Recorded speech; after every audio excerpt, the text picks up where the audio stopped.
الحمد لله نحمده ونستعينه ونستغفره ونؤمن به ونتوكل عليه ونعوذ بالله من شرور أنفسنا ومن سيئات أعمالنا من يهده الله فلا مضل له ومن يضلله فلا هادي له ونشهد أن لا إله إلا الله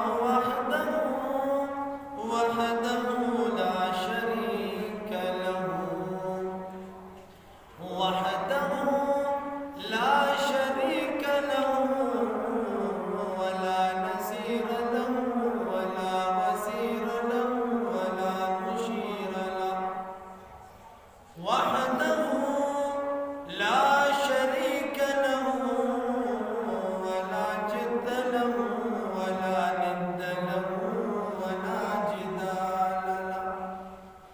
وحده لا شريك له ولا والد له ولا ولد له ولا مولود له ونشهد أن سيدنا وسندنا وحبيبنا وشفيعنا وكريمنا ومولانا محمدا عبده ورسوله أما بعد فأعوذ بالله من الشيطان الرجيم بسم الله الرحمن الرحيم اقرأ باسم ربك الذي خلق الإنسان من علق اقرأ وربك الأكرم الذي علم بالقلم وقال الله تبارك وتعالى في مقام آخر وفي شأن حبيبه إن الله وملائكته يصلون على النبي يا أيها الذين آمنوا صلوا عليه وسلموا تسليما اللهم صل على سيدنا ومولانا محمد وعلى آل سيدنا ومولانا محمد أفضل صلواتك بعدد معلوماتك وبارك وسلم عليه زمان زانو ده جناب محمد رسول الله صلى الله عليه وآله وسلم ده سیرت پاک موضوع منگا بیان والا الہ العالمین دی منگا اتاس طولولا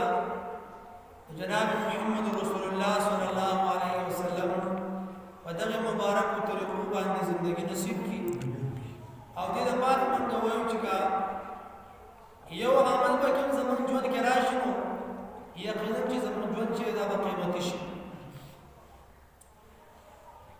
نبی کریم صلی الله علیه وسلم د حضرت خدیجه الکبرى رضی الله عنها سره وعده کړو چې دا د 40 کال وو نبی علیہ السلام د 25 نبی کریم صلی الله علیه وسلم له غټول مال ورکو او ورسره مېسره غلام هم ورکو نبی کریم صلی الله علیه وسلم ټول مال راوغستو او د دې غریبانو وندو یتیمانو په دې خلکو ویش ایسو سره پاتې الکه کتابونو لیکلي دي چې د قریشو ټول مال دا روانو کتبه او د خدیجه رضی الله عنها صرف یوازې مال نه برابر دون مال نه لیکن چې کله د نبی علیه الصلاۃ والسلام سره داغه مرګرتیا د ژوند جوړ شولا نو هغه مالداري ختم شوه او ژوند د غریبۍ وخت نبی کریم صلی الله علیه وسلم د دې سره 15 کاله نور تیر شو. نو په دې نبی علیه الصلاۃ والسلام د خوبونه لیدل د نبوت نه مخکې، او چې کله ورځ د نبوت نږدې شوې نو نبی علیه الصلاۃ والسلام په غار حرا تلو، هلته به عبادت کوو، یوازې والي کې به ناستو، الله به یادو. نو خدیجه رضی الله عنها به تلله او خوراک او اوبه دا به یې وله غار حرا ته وړلې. اوس کوم خلک چې غار حرا ته تللي وي هغوی ته به پته وي چې یاره څومره دمو باندې ټولې پړوي دي، مکملې پړوي، 50 نه دي، 60 نه دي، 70 نه دي، 100 نه دي، ډېر شی پړوي دي. نو چې داسې عام کس چې کله ډېر هم تکړه وي نو خامخا به دمه کوي، چې ډېر هم تکړه وي دمې به کوي، هغه به خوري. او دا به یوازې تلله او په دې به ختله، په هغه کې پړوي نه وي چې عامه لاره ورکړي چې غر ته خېږي.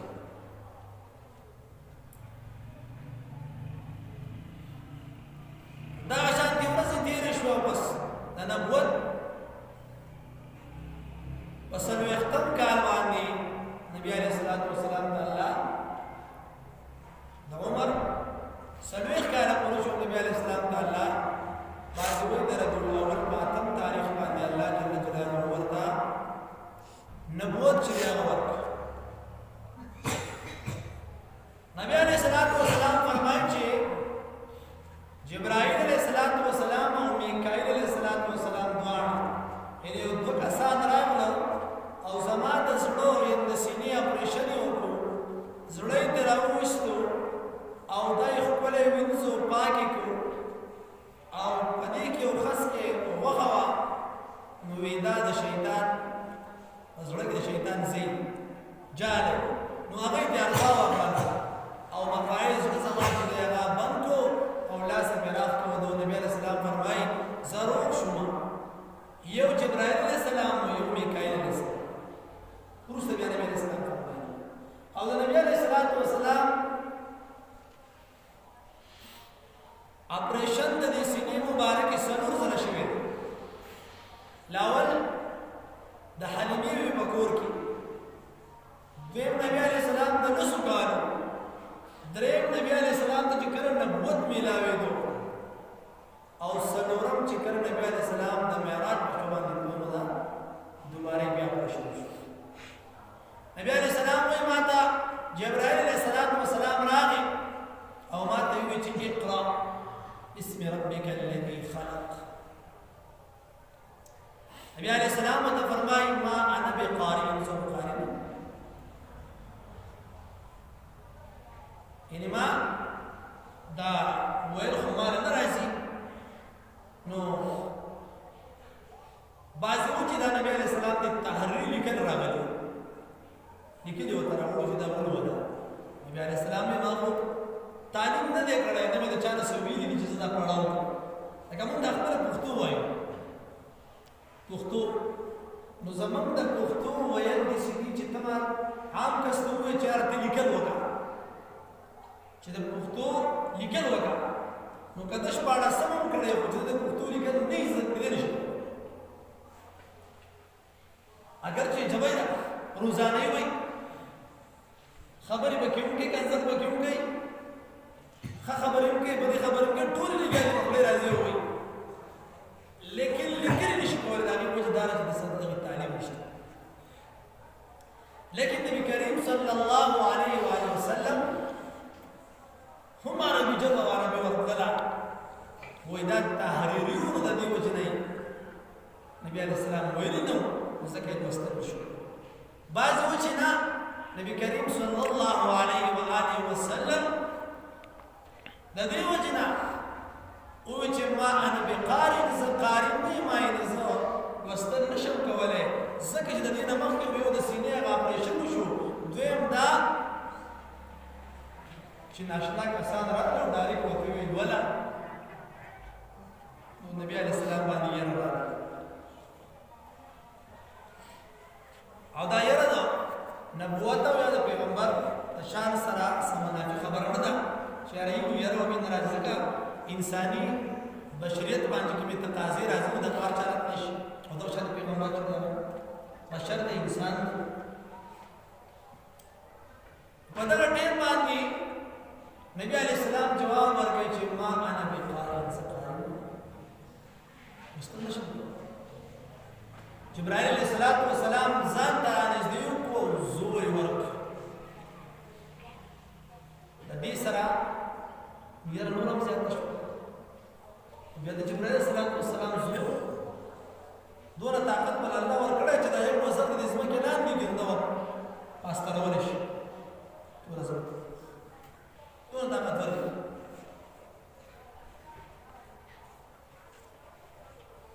او راځي الله جل جلاله ول او یا زره وزري ورکړي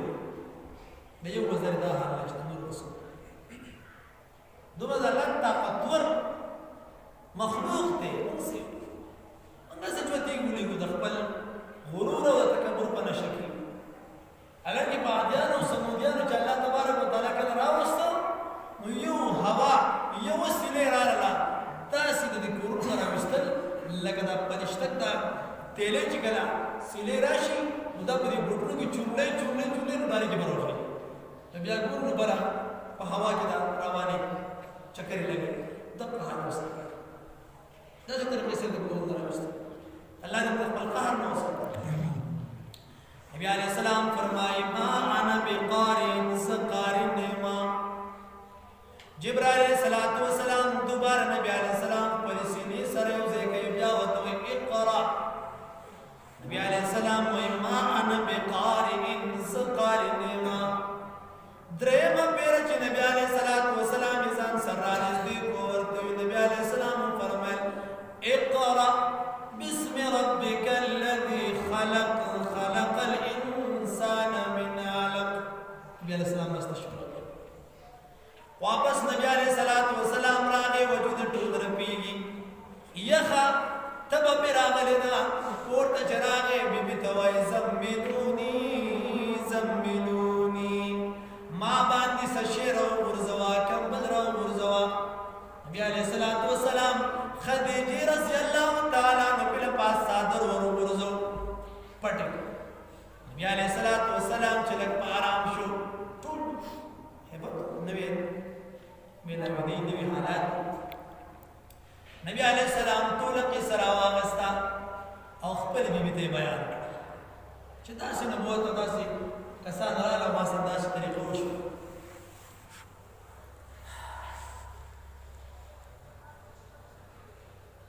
د الله جل جلاله نبی کریم صلی الله علیه وسلم لا په هر کار کې د الله حکمت د الله فیصله وا چې نبی علیہ السلام په خپل عمر د ځوانۍ د سلويختو کالو زنانه سره ولې تیر اصل د سوچ خبره ده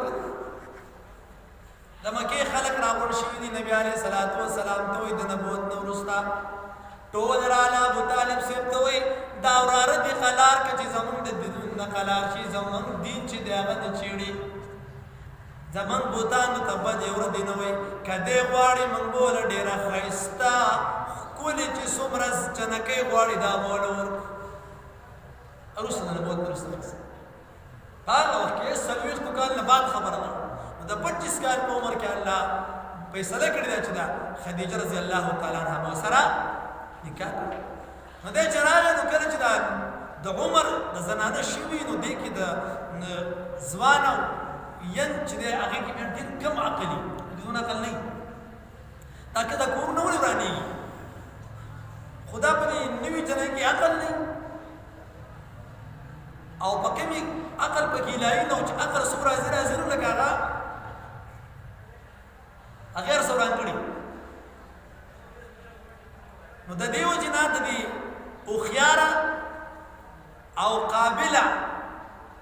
د زنانه د هغه مور دا کار چی ټیم په ټیم باندې دا چارج کوي ټیم په ټیم چې دا بدی سکه دا بدی سکه دا بدی سکه یو ځل بدی سکه د خاوند د ټولو کیسه ورته کوي اما باندې څه تیری شي وي هم دا څه تیری دا یو قسمه ورته لیږي د اخی د وجه نه دا وروسته ورځ د خپل کور په حال باندې په صحیح طریقې سره روان دی. نو هلته عمر هم کمي او عقل هم کمزوری. نبی علیه السلام چې کله هغه راواده کړل نو هغه د 40 سالو وانه کم از کم 40 سالو زنانه بیا تجربه کاره بیا تجارت مال به هغې له لېږه خلک پرې لېږه. نبی علیه السلام چې کله هوش برابر شو بیا خدیجه رضی الله تعالی عنها ته وایي داسې ونیسه وشو. هغه ورته وایي یېرېږم ځکه ته د کونډو د یتیمانانو د غریبانانو د هر چا قدر کې د هغو خیال ساتې تا به الله چرته هم نه ضایع کوي. یاد ساتئ په دنیا کې چې د کمزورو خلکو ملګری وي الله به ستا ملګرتیا کوي. دنیا کې چې د غریب طبقې ملګری وي الله به ستا ملګرتیا کوي. او چې کله ته خپل ځان د ځان نه د چودو سره ور ملګری کې نو ته به راغورځې. همیشه دپاره به داسې شویندې مشران به وي هغو ته به دې خبرو باندې خیلې وي داسې کې الله امداد سره بیانوي که نبی علیه السلام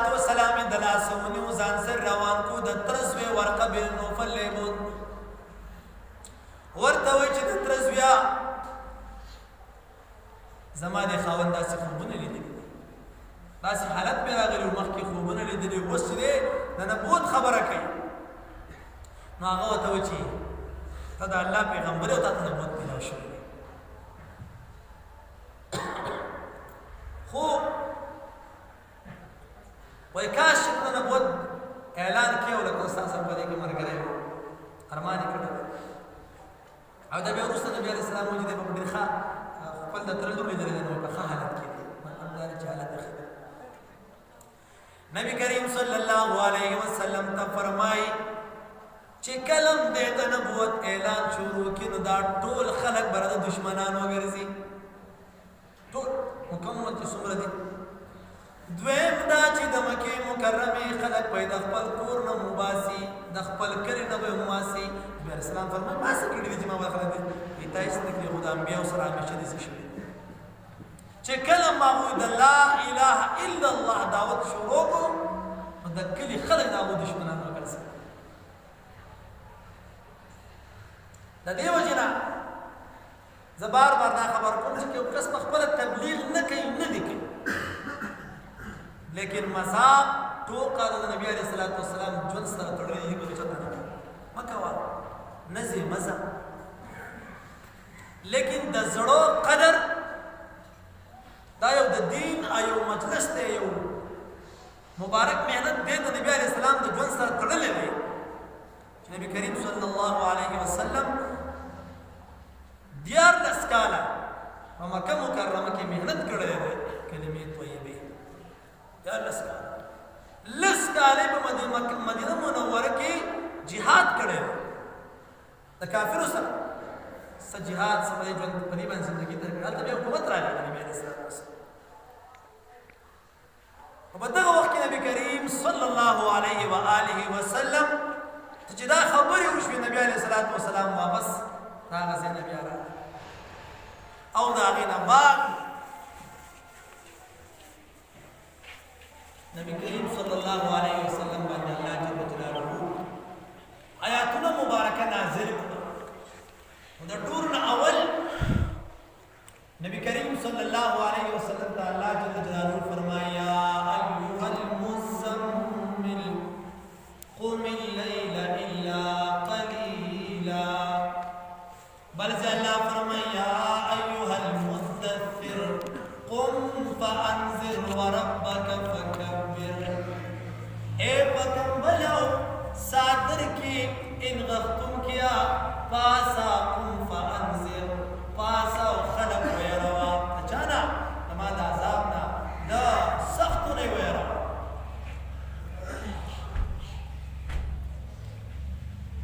او بیا وته وچی عشيرتك الاقربين خپل رشتہ دار ويروا رشتہ دار دا چې په دې خلک نبی کریم صلی الله علیه وسلم د صفا ډېرې ترا आवाज को या صباحا دا چل ضرور دی ټول را ورشو نبی علیہ السلام تکي ناستا نبی علیہ الصلوۃ والسلام مت فرمایي خلق واوري کده دې ورنا خو زوم چې دشمن را روان دي تاسو باندې لکه تاسو منه یو کنه ټول ویا وا بالکل تقوامین او صادقین خبره نبی علیہ الصلوۃ والسلام فرمایي زرت قولوا لا اله الا الله تفلحوا اے خلق تاسو دا کلمه وایي چې نشته لایق د عبادت مگر صرف یو الله دې تاسو کامیاب شي مونږ چا سره نشي کولای دا د ګټې د خپل د دنیا یو مخلوق چا سره نشي کولای دا ټول الله دې د خالق نه غواړي د مخلوق نه غواړي نو د ټول ناول ابو لهب را پاسې دو نبی عليه الصلاه والسلام کوي چې الله دې دا هلاکه د دې لپاره موږ ته څه خبره ما وی چې دې لپاره خبر به تاسو ته کوي او نبی عليه الصلاه والسلام دې بدر دې وی او نبی عليه السلام گزار او دا غینه بعد نبی کریم صلی الله علیه وسلم ولنا دا د ابو لهب د دو زامن سره وی نکاح شوی وی واده شوی دی یوا دا هو دا حضرت رقیہ او بل چې دغه غالبا حضرت زینب رضی الله عنها دا دا دواړه طلاق ورکړ نبی کریم صلی الله علیه وسلم یو طلاق څه ونوي دا دوی راغی نبی علیہ الصلوۃ والسلام د دې نور د طلاق وینا وکړه او نبی علیہ السلام مخ باندې ډیره بدل دی نبی علیہ السلام وی الله دې پتا باندې د خپل منظرونه یو سناور مقرر کړي په لار د قافلې روانو مالته کې لیورا نه ماته به سم دعا کو نه باندې نبی کریم صلی الله علیه وسلم بیا مشره چې زینب رضی الله عنها دا ابو العاص ابن ربيع دا په د باندې واده او دویمه حضرت رقیہ رضی الله عنها حضرت عثمان غنی رضی الله باندې واده او بیا د غزوه بدر کې دا وفات شول هغه دغه سیب چې د عثمان غنی تانو د بیا په غزوه بدر لاندې د خدمت په تیمداري کول او پات شول نبی علیہ السلام له بل ورکړه کلثوم ام کلثوم رضی الله عنها دا ورکړه دا دوبه د تذکر زین نورین وته بیا عثمان غنی رضی الله عنه لقب دی درسلوره منور چې وا نو دای د حضرت علی رضی الله تعالی عنہ په نکاح کې فاطمه الزهرا رضی الله عنها ان شاء الله روان جو باندې خیره نو دعوت کوم تکالیف حضرت بلال رضی الله تعالی عنہ نور باندې تر شي دي ان شاء الله دا ایمان راوړل او د کوم زنانو د کوم صحابو چې مخکې راوړل ان شاء الله بیان ولای توفیق نصیب کی اللهم ربنا اتنا في الدنيا حسنه وفي الاخره حسنه وقنا عذاب النار وقنا عذاب القبر وقنا عذاب الحشر وقنا عذاب الميزان الى العالمين زمنا رضا شهادت نصیب کا پر جهان پر دے رہا ورزوا اللہ نے قدم سخت کر آسان کا اللہ نے قبر سوال جواب آسان کا اللہ نے قبر طول تیرے را باندې رڼا کا اللہ تبارک وتعالى مشکل زندگی کا آسان کا صبر آسان سره وکا الله جل جلاله کم کسان چې او یا زره کسان